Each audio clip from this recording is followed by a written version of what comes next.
Hello दोस्तों, मैं ऋषिंदर शुक्ला एक कहानी लेके आया हूँ। कहानी का शीर्षक है नालायक बेटा। अब इसमें मैं लायकी और नालायकी बताऊंगा नहीं, आप समझते रहिएगा। क्या है, देखिए, कभी भी पिता को अपने पुत्रों के प्रति बाइस्ट नहीं होना चाहिए। पुत्र जैसा भी है आपका अंश है, और उसे ये घोषित नहीं करना चाहिए वो कम पढ़ा लिखा है तो नालायक है, पढ़ा लिखा ज़्यादा लायक है। ऐसा कुछ नहीं है। ये तय होता है तब जब बाप को बेटे की ज़रूरत होती है, और बेटा अपने बाप को, अपने माँ बाप को कितना खुश कर सकता है, कितना जो है संतोष प्रदान कर सकता है, उस चीज़ पर निर्भर करता है। इसलिए कभी भी कोई भी कल्पना दिमाग में इस तरह की नहीं बैठानी चाहिए कि ये बेटा मेरा लायक है, ये बेटा मेरा नालायक है।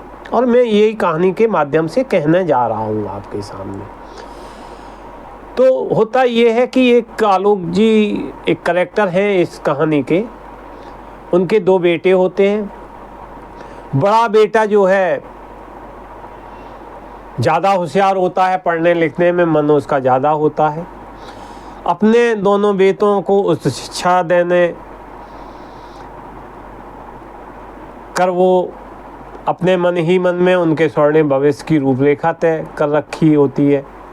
बड़ा बेटा जो होता है, नाम उसका कैरेक्टर में रख लेता हूँ, अपना ही नाम रख लेता हूँ, रमन। चलो, दूसरे बेटे का नाम रख लेता हूँ शमन, अमन या समन, कुछ भी कर लीजिए आप, जो भी रख लीजिए।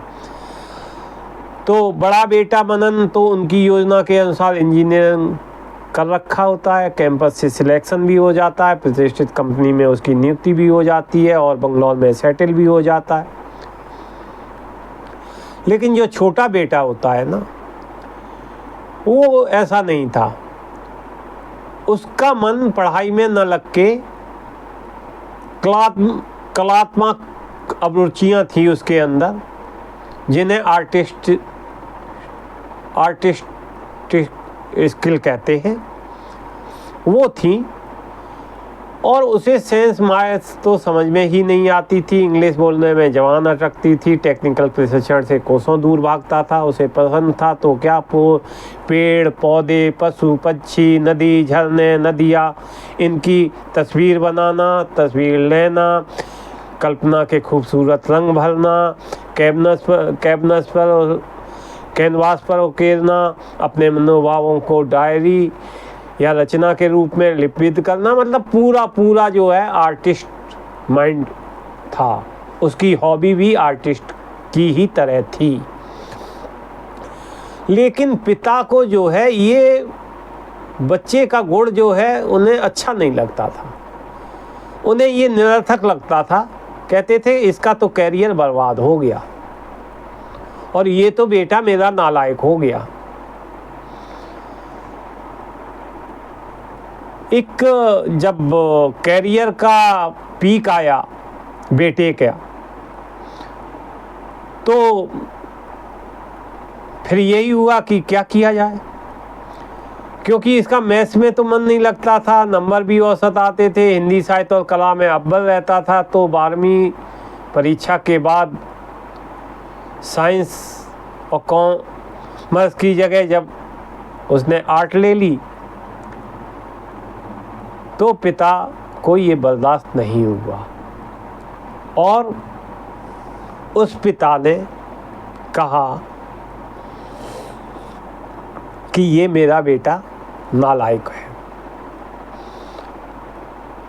तब सबने पिताजी को समझाया कि जो बच्चे की मर्जी का हो वही करने देना चाहिए, अपने सपनों और इच्छाओं को थोपना नहीं चाहिए बच्चों के ऊपर कभी भी।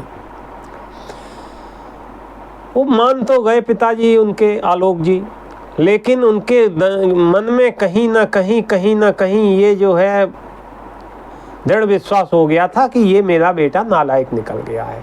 ना खुश रहते थे, बातचीत बहुत कम हो गई, बच्चे को डांटते रहते थे। वो कभी कोई पुरस्कार भी अगर लाए ना जीत के कला के क्षेत्र में तो उसे बहुत ज़्यादा भाव नहीं देते थे।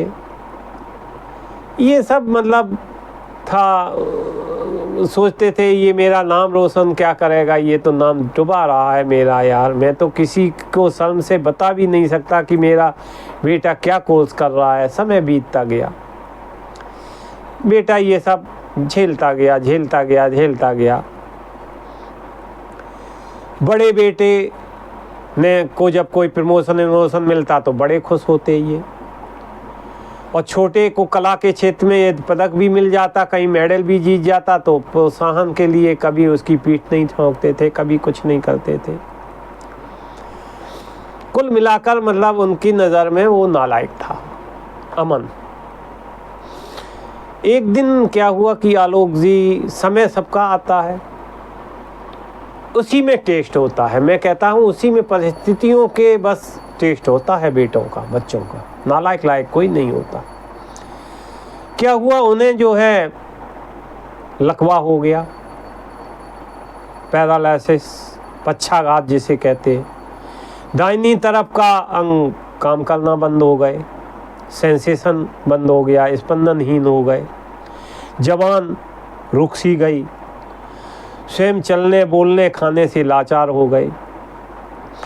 बड़े बेटे को खबर भेजी गई तो बड़ा बेटा आया तो, लेकिन 2-3 दिन की छुट्टियां लेकर पिता के इलाज के लिए कुछ पैसे दे गया और कहा कि काम का प्रेशर ज़्यादा है पिताजी, इसलिए मैं जाता हूँ। तो कुल मिला के मतलब अपने फर्ज की खाना पूर्ति करके चला गया। और छोटा बेटा पिता को छोड़कर एक दिन भी कॉलेज नहीं गया, दिन में अस्पताल में रहता, रात को भी माँ को घर भेज वहीं पिता के पास रहता, अपने हाथ से खाना खिलाता, सूप पिलाता, मालिश करता, रात में जरा सी आड़ से सजग होकर उठ के बैठ जाता, मतलब हर तरह की सेवा करता था। ये सेवा करते करते धीरे धीरे आलोक जी सही होने लगे।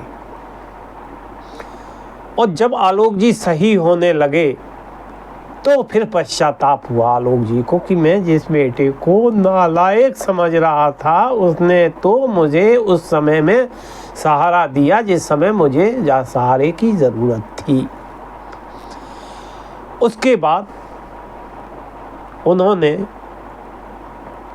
उस बेटे को सम्मान भी देना चालू किया और उन्होंने सब कुछ करना चालू किया, लेकिन लकवे में चूंकि जवान उनकी चली गई थी, नहीं सेंस कर रही थी, इसलिए जवान से कुछ बोल नहीं पा रहे थे, लगातार आंसू बहा रहे थे और ये सोच रहे थे कि जिस दिन वक्त आया कि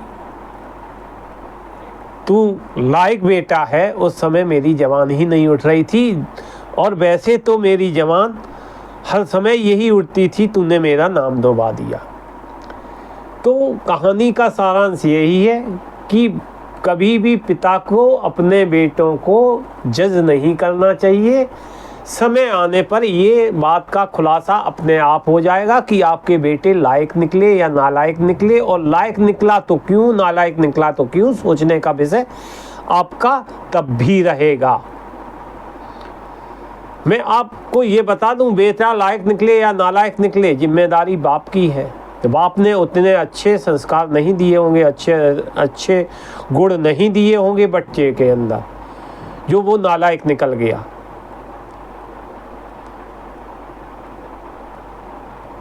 मैं समझाने की जो कोशिश कर रहा हूँ उसे समझने की बात को पकड़ने की कोशिश करिए मेरी। एक तो बच्चों की नालायकी और लायकी को आप जज नहीं कर सकते। You are the father, so you have to think a lot about your children's.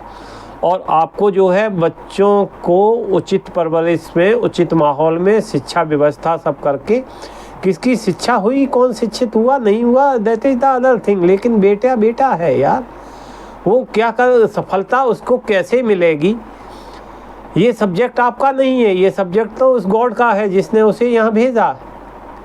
वो अपने 4 रोजी रोटी कमाने के लिए क्या व्यवस्था करेगा, सर्विस करेगा या खुद मालिक बनेगा किसी का, ये उसके ऊपर छोड़ दीजिए और खुश रहिए, प्रसन्न रहिए। ये कहानी का यही उद्देश्य है बस, और कुछ नहीं। बहुत बहुत धन्यवाद।